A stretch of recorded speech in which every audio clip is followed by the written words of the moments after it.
Então, na aula de hoje, eu vou resolver 4 exercícios sobre psicrometria. O primeiro deles é o exercício 11 da lista. Então, nos exercícios de 1 a 10, a gente calculou várias variáveis psicrométricas. Agora, o 11 supõe essa mesma situação, né, que a gente já calculou no exercício 2. E agora, esse ar do exercício 2, ele absorveu 5 gramas por metro cúbico de vapor d'água e manteve a mesma temperatura. Qual é a nova temperatura do ponto de orvalho? Então, a primeira coisa que a gente tem que descobrir é essas 5 gramas de vapor por metro cúbico é que tipo de variável psicrométrica. E algo que dá uma boa indicação sobre isso é a unidade de medida, gramas de vapor por metro cúbico. Então, se a gente for dar aquela revisada nas variáveis psicrométricas que a gente estudou, a gente vai perceber que a única que tem a unidade de medida de grama de vapor por metro cúbico de ar é a umidade absoluta. Então, esse problema trata-se de umidade absoluta.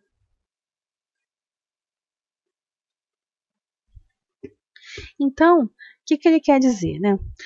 Se é para considerar a situação 2, né, que a gente estava calculando antes a umidade absoluta dos exercícios anteriores, ela era 19,66 grama de vapor por metro cúbico de ar. Então, agora esse problema está dizendo que esse ar absorveu mais 5 gramas de vapor por metro cúbico. Ou seja, a nossa nova UA, vou chamar aqui a nossa UA2, é 19,66 mais 5, portanto, é 24,66 grama de vapor por metro cúbico de ar. A equação para a gente calcular a umidade absoluta é a seguinte, umidade absoluta é igual a 216,68 vezes o E dividido por 273,15 mais T. Então, o problema fala que a temperatura não variou. E a temperatura dos exercícios anteriores era 28 graus Celsius. Então, a gente consegue agora uma informação muito importante para a gente calcular a temperatura do ponto de orvalho, que é o valor do E. Tendo esse valor do E, a gente consegue calcular a temperatura do ponto de orvalho, que é o que o problema quer. Então, só agora a gente substituir aqui, seguinte, 216,68 vezes E é igual a 24,66 vezes 273,15 mais 28, que é a temperatura. Então, fazendo essa conta, a gente vai chegar que o E é 34,27 hectopascal. Tendo o E, a gente pode calcular a temperatura do ponto de orvalho que a gente quer saber. Como é que calcula a temperatura do ponto de orvalho? 186,4905 menos 237,3 vezes o log de E. Então, já vou até colocar o valor do E que a gente acabou de calcular, que é 34,27, sobre o log de E menos 8,2859. Resolvendo essa conta, a gente chega no resultado final do problema, que é a nova temperatura do ponto de orvalho, que a gente gostaria de saber, é 26,3 graus Celsius. Essa é a resposta final do problema 11. Agora vamos para o problema 12. O problema 12 é o seguinte. Vamos considerar essa situação do exercício anterior, ou seja, o 11, né? A gente acabou de calcular a nova temperatura do ponto de orvalho, a gente acabou de calcular a umidade, né, absoluta. Ele quer saber quanta água vai condensar se a temperatura cair para 22 graus Celsius. Lembrando que a temperatura do ponto de orvalho, que a gente acabou de calcular, a TPO antiga, é 26,3. Então, significa que se a temperatura cair abaixo da temperatura do ponto de orvalho, vai começar a surgir orvalho, ou seja, a condensação da água sobre as superfícies. E isso realmente vai acontecer, porque 22 é menor que 26,3. Então, isso com certeza vai acontecer. Mas quanta água vai condensar? É o seguinte, a gente sabe quem é o UA do problema 11. Que a gente calculou, né, que esse UA do problema 11, a umidade absoluta do problema 11, é 24,66. Agora, a gente vai calcular uma UA do problema 12, que vai ser menor. Essa diferença entre a UA do problema 11 menos a UA do problema 12, essa diferença é a água que vai condensar. Então, vamos calcular a UA do problema 12. Então, a umidade absoluta do problema 12 é igual a 216,68 vezes o E desse problema, que a gente ainda não sabe qual é, o E do problema 12. Vou colocar um E2 aqui, para a gente não confundir com o E da questão anterior, porque não tem nada a ver, dividido por 273,15 mais 22, né, que é a temperatura que está agora, 22 graus Celsius. Aí tem uma sacada. Como a gente sabe que o ar está saturado, como é que a gente sabe isso? Porque a temperatura do ar já está abaixo da temperatura do ponto de orvalho. Então, ó, o ar está saturado. Como o ar está saturado a 22 graus Celsius, então esse E2 que a gente quer calcular é igual ao ES. Ou seja, a pressão de vapor, que é o E, é igual à pressão de vapor de saturação. Por quê? Porque o ar está saturado, então o E é igual a ES. Sempre que o ar estiver saturado, E é igual a ES. Então a gente calcula esse novo E usando a fórmula de Tétens, que é 6,1078 vezes 10 elevado a 7,5 vezes a temperatura em Celsius, dividido por 237,3 mais a temperatura em Celsius. Então, a gente calculando fazendo essa conta, a gente vai chegar que E2 é igual a 26,44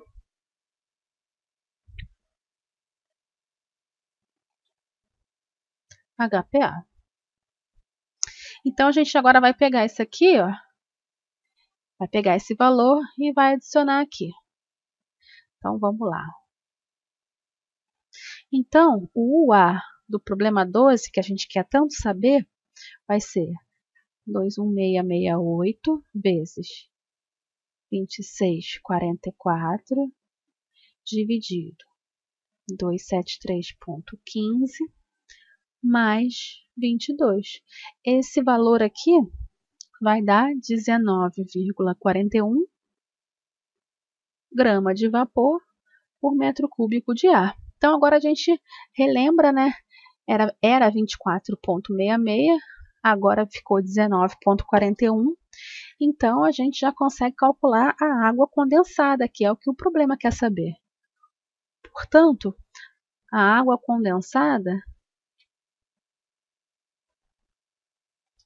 foi 24,66 menos 19,41, que é igual a 5,25 gramas de vapor por metro cúbico de ar. A quantidade que está faltando de vapor nesse ar é a quantidade de água que virou água líquida, que condensou. Então, a gente não precisa nem colocar esse vapor aqui. Qual é a quantidade de água que condensou? 5,25 gramas de vapor condensou e virou água líquida em cada metro cúbico de ar. E essa aqui foi a resposta final da questão 12. Agora a questão 13.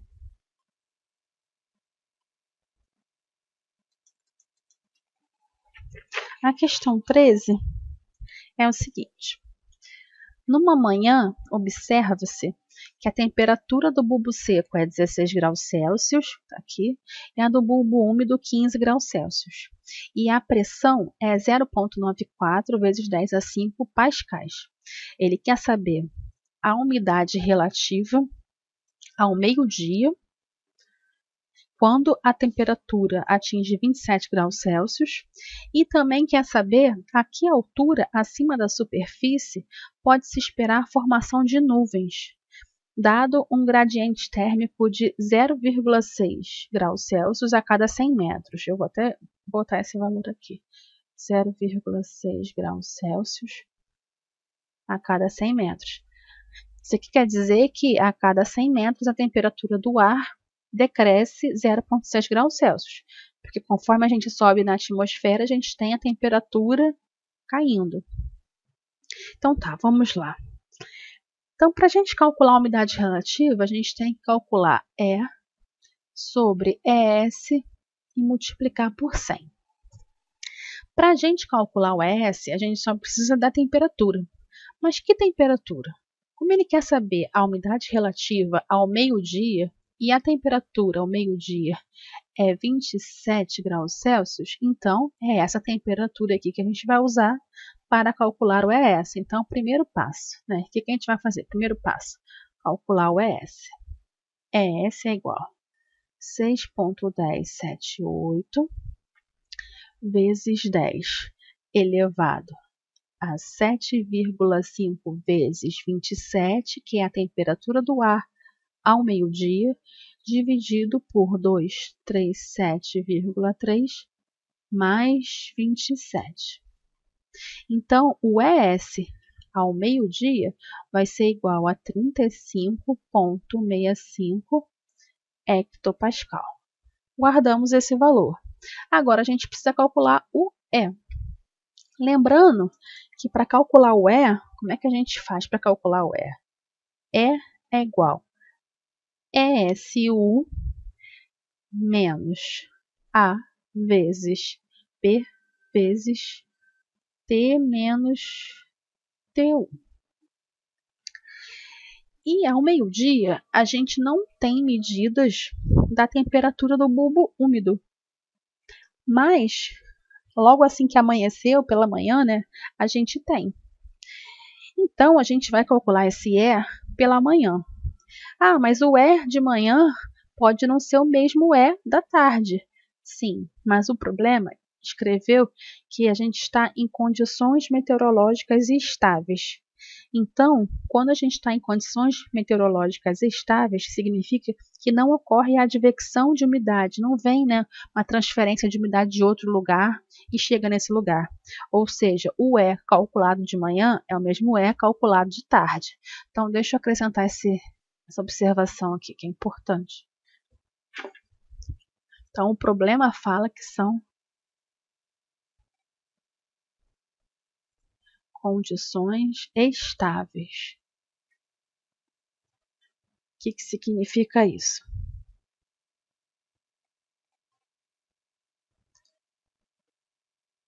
Não ocorre a advecção de umidade.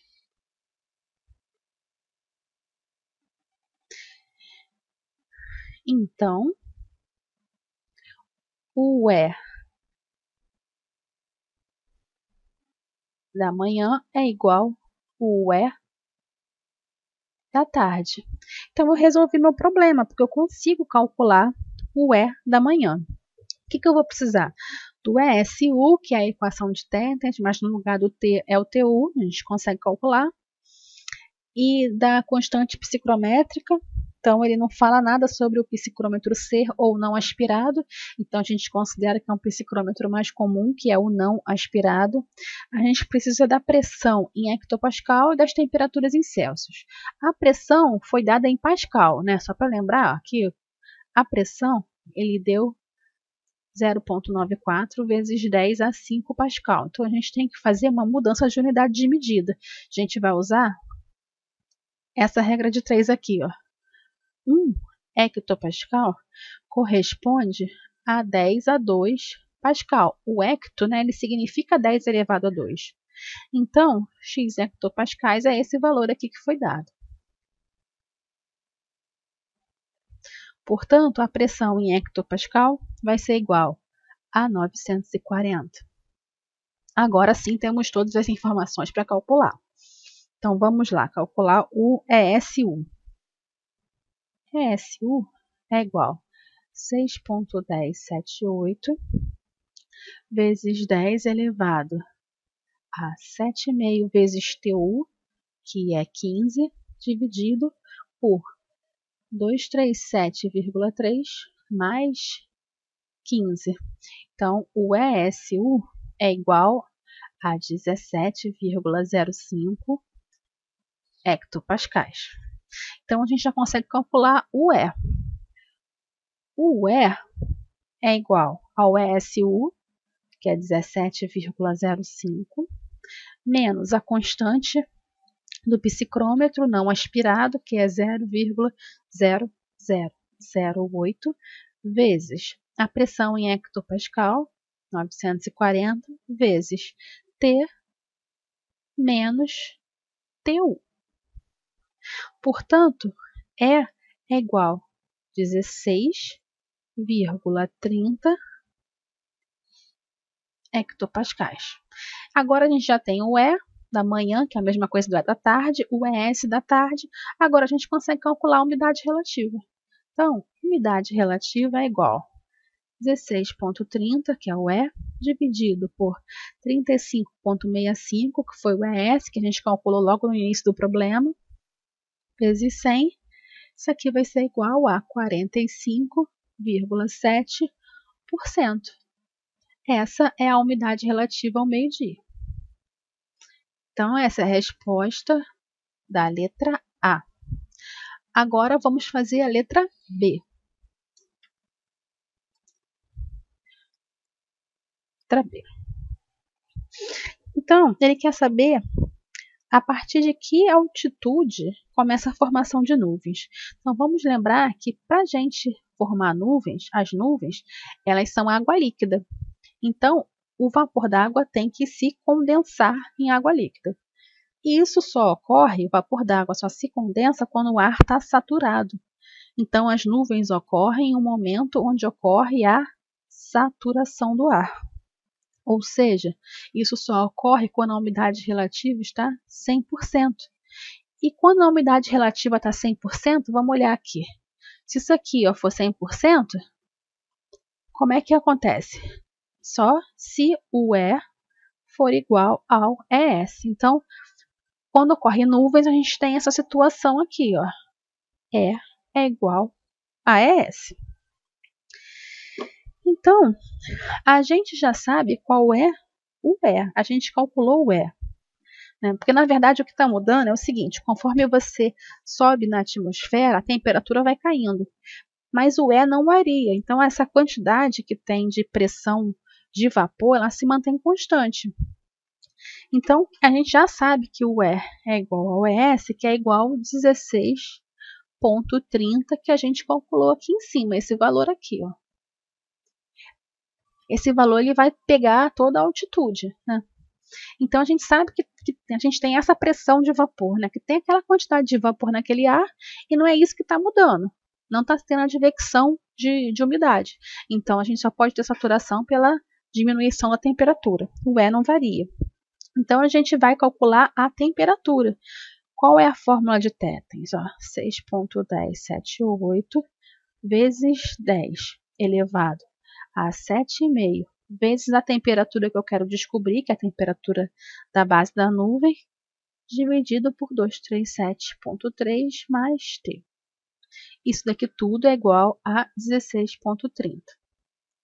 Então, para a gente calcular isso aqui, ó, o 10 elevado a 7,5T sobre 237,3 mais T é igual. Passa o 6,1078 para lá dividindo, isso aqui se torna 2,67. Então, agora a gente aplica log dos dois lados. Esse lado aqui vai ficar 7,5T dividido por 237,3 mais T é igual ao log de 2,67. E esse valor aqui eu já sei que é 0,43. Então,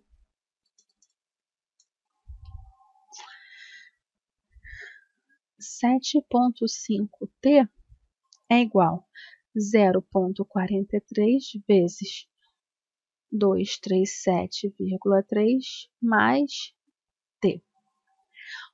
Portanto, 7,5. Agora é só na álgebra. Aplica a distributiva aqui, isso aqui vai dar 102,039 mais 0,43T. Agora, passa esse T para antes do igual, 7,5 menos 0,43 vai dar 7,07T é igual a 102,039. Portanto, a temperatura é igual a 14,4. 14,4 graus Celsius. Terminamos? Não. Eu acabei de descobrir qual é a temperatura que vai ocorrer a saturação, ou seja, qual é a temperatura que vai começar a ocorrer a formação de nuvens. Mas o problema é saber em que altitude isso vai acontecer. Então, a gente precisa fazer mais uma conta, que é essa daqui, ó. Vou abrir aqui um espaço. Então, aqui, ó. Lembrando que a temperatura da superfície era 27 graus Celsius, ou seja, vou escrever isso aqui. Na superfície, a temperatura do ar é igual a 27 graus Celsius.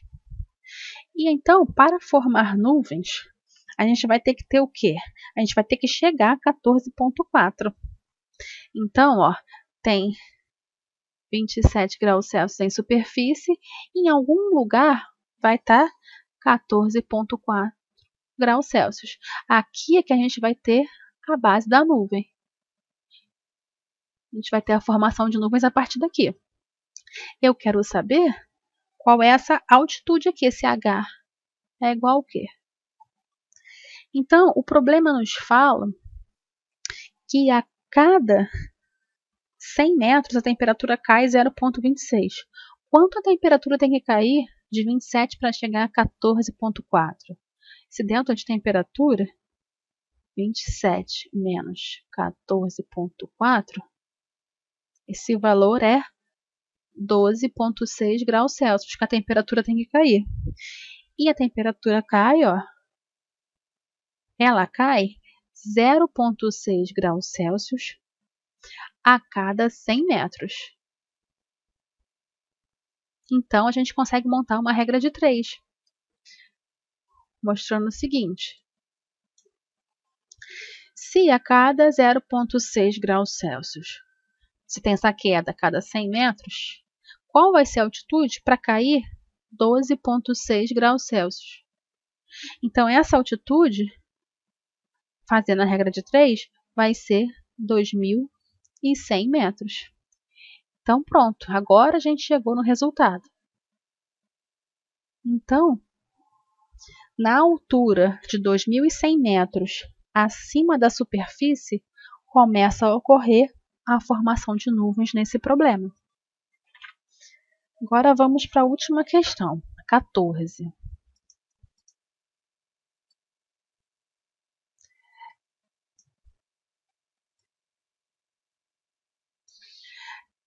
Essa questão 14 é o seguinte. No final de tarde de inverno, observa-se a temperatura do bulbo seco, que é a temperatura do ar, né, de 12 graus Celsius, e a temperatura do bulbo úmido de 7,5 graus Celsius. E a pressão atmosférica é 10 elevado a 5 Pascal. Considerando que nessas condições geadas podem ser esperadas se a temperatura do ponto de orvalho for inferior a 0 graus Celsius, prever o risco de geada. Então, a geada ela só vai ocorrer, a geada ocorre se a temperatura do ponto de orvalho for inferior a 0 graus Celsius e se a temperatura chegar nesse valor, né?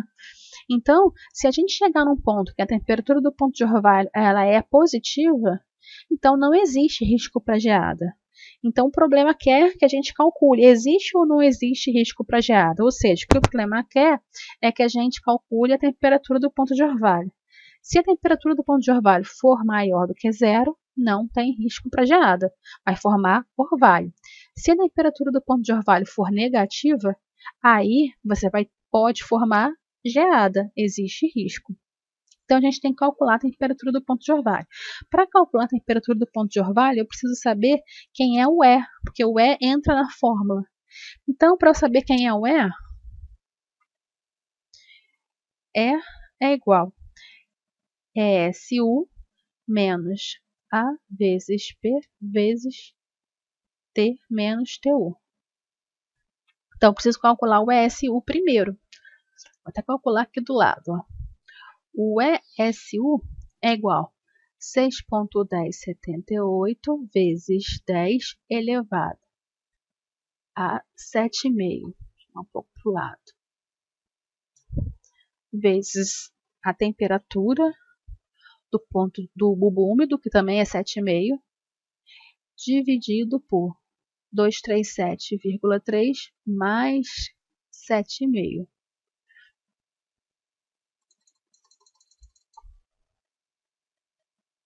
Então, ESU, fazendo essa conta, a gente vai chegar no ESU de 10,37 hectopascal.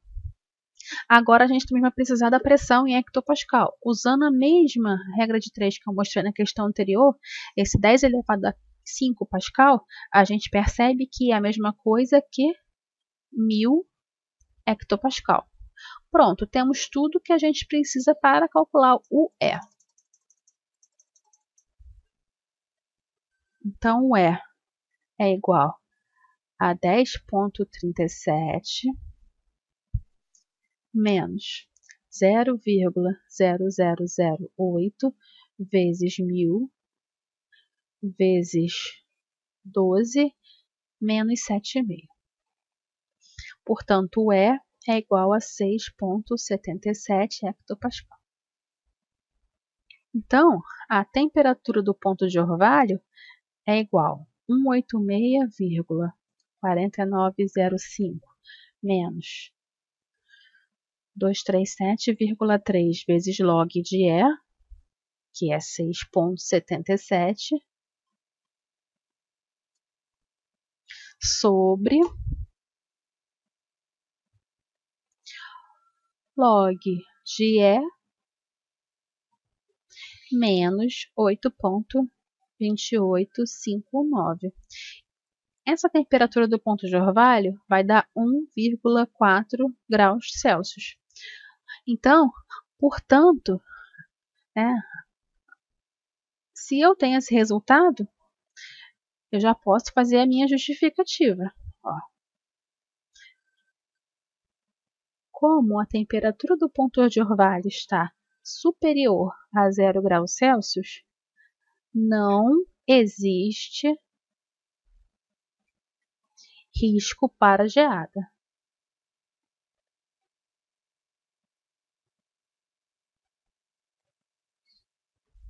E acabou o problema. Então, qualquer dúvida, é só falar comigo, pessoal.